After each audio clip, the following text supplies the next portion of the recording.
Welcome back to the channel, or welcome to the channel. How you doing? This is part one of what I think is going to be quite an epic build. Right, I've just been doing some sketches here. You can probably see this is going to be a red deer. I'll tell you a little bit more about my inspiration for that in a minute, because it's a pretty cool story. Anyway, these are little sketches, just looking at orientation of legs, slightly splayed inwards, then splayed outwards, sort of bone structure from scapula or shoulder bone, so the three leg bones, and then the little toes or hooves. Orientation of the front leg again, so you've got like the shoulder bone, the scapula, this is how the legs go, points of rotation here. Same with the rear leg. That's just a mock-up of the rib cage and the spine, and the skull and the neck. Right, obviously quite a complex piece. Where do you begin something like this, right? So anyone that's been on this channel before, you've probably seen some of the things I've done, predators made of spoons, and more relevantly the Pegasus I did. I'll put a little picture up here now. So I'm going to go for a similar style to the Pegasus here, and I'm going to start it in the same way, and I'm going to start with the legs.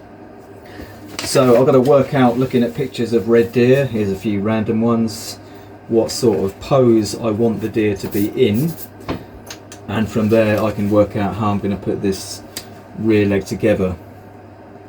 What I'm going to use to make this rear leg, spanners, and I think these will work quite well because the way the legs splay in and then out, if you notice on these ring spanners, they always have a slight angle, so you can capture that splayed look quite well. I had this idea for quite a while, as you can probably tell by this slightly dirty, crumpled picture with a whole load of dimensions in, working out length of bones, pivot distances, all sorts of things like that. So working from pictures, working from this, working from that, and just going by eye. Now I've got to try and put together a usable solution using these. Right, so I want this as a reference, so I got an idea of the splay of the legs, and this is my more accurate template. This is all traced off a picture of an actual deer skeleton, so dimensionally it should be perfect. So something like that. Pivot point about there. This has got a splay inwards, so that's my splay inwards.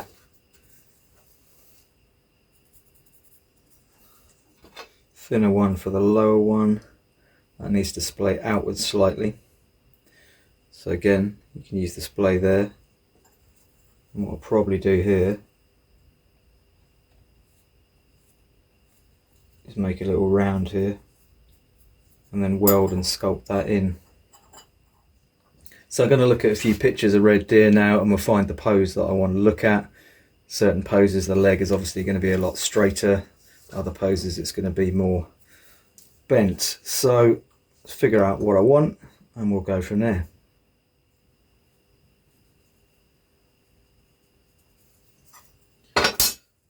Just make this round cut now.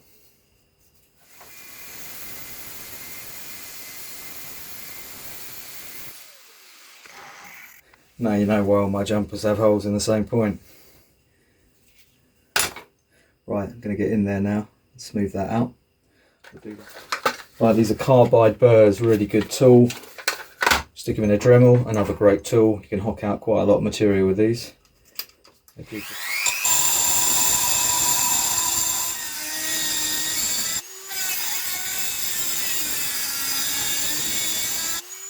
So I'm just going to get this angle exactly as I want it according to my photos and idea, and I'll just put a little tack weld in there temporarily just to hold it in place.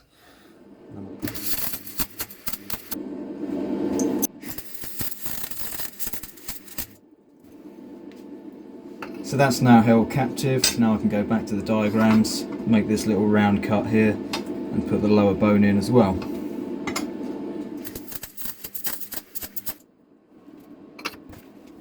Right, I'm pretty happy with how that is looking right now.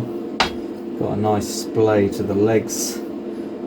So I'm going to weld up all these joints quite generously and then just sculpt them smooth, leaving this nice bit of ring spanner in the centre of each joint.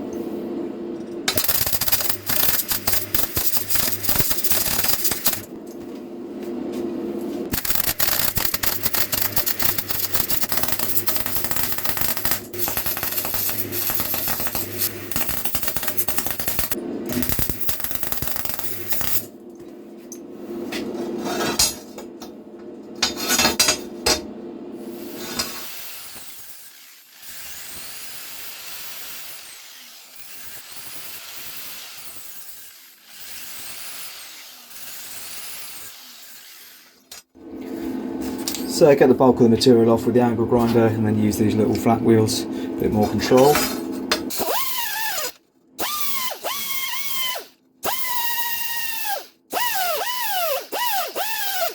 That's what I'm looking for, much smoother transitions. Obviously some tool marks there, it will all get polished at the end. Short term bit of 600 grit, and we'll just blend those out a little bit more.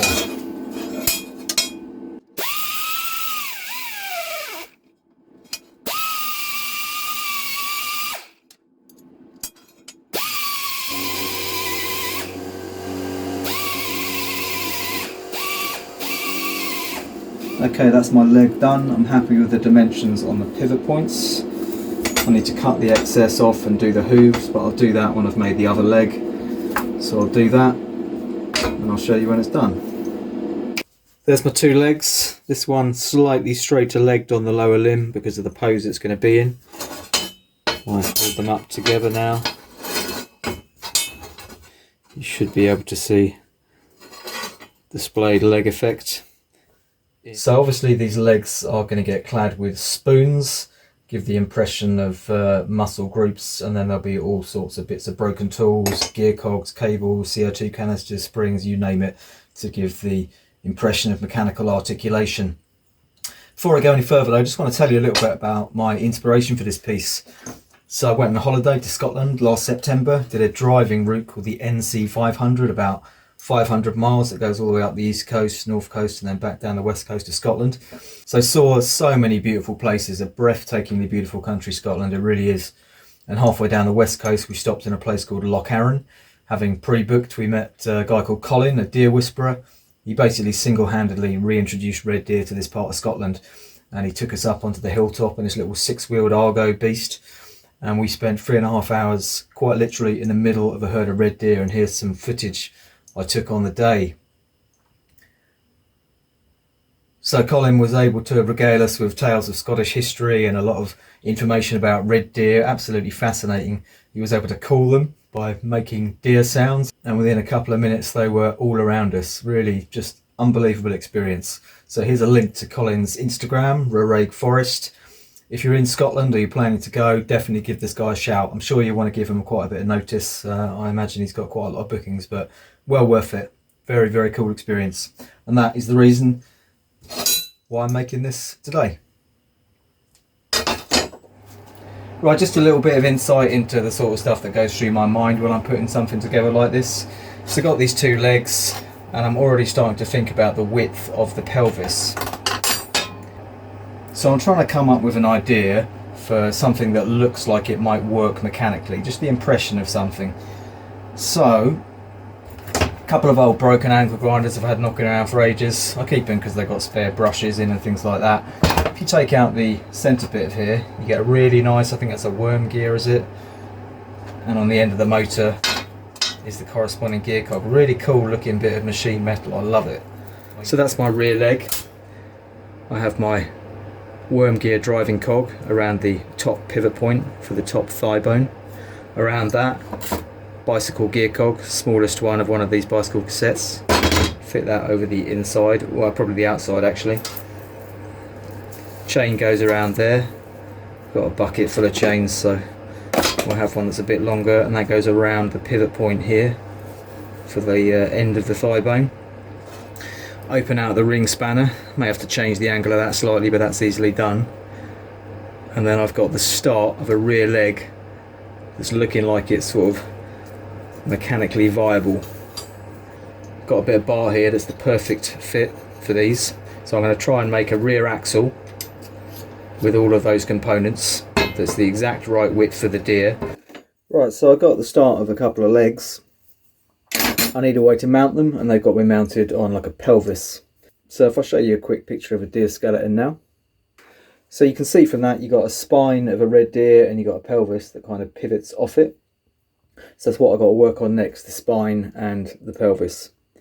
So I've been racking my brains for an idea of something to use for the spine, and this is what I've come up with. So this is a motorcycle chain, quite thick stuff. I've used it in the past for putting around brake discs to make nice mounting plinths for things like that. So quite time consuming to take this apart, but basically you grind off the end of the pins there and you knock it through with like a centre punch, something like that. And that gives you loads of the centre, the inner sections of the chain. I feel like that could make quite a nice spine. It'd be quite easy to shape it into different forms.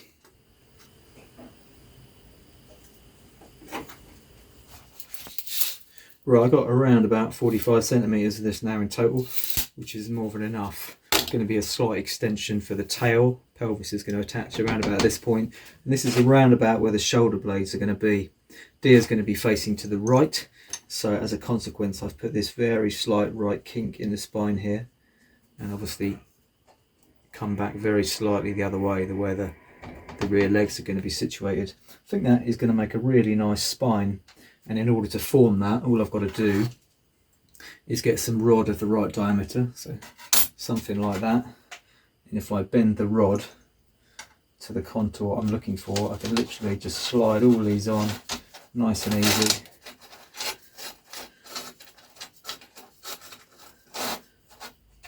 And that's going to keep it in line.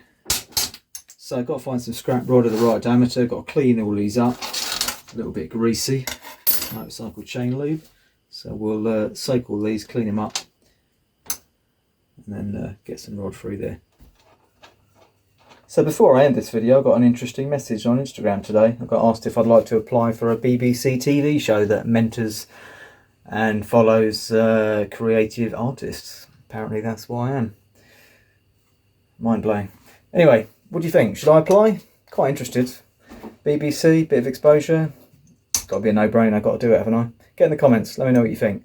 Yeah, this is all I've got time for in this video this week. I want to get something out to the more than 3,100 of you that have now subscribed to my channel. That's absolutely mind-blowing to me that anyone would watch what I do. So thanks very much for your support, really appreciate it. Like, sub, hit notifications, you know what to do.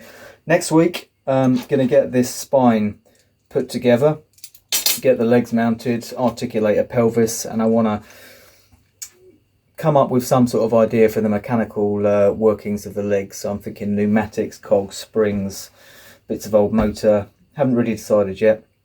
If you want to know what I do, watch the video next week. Thanks for watching.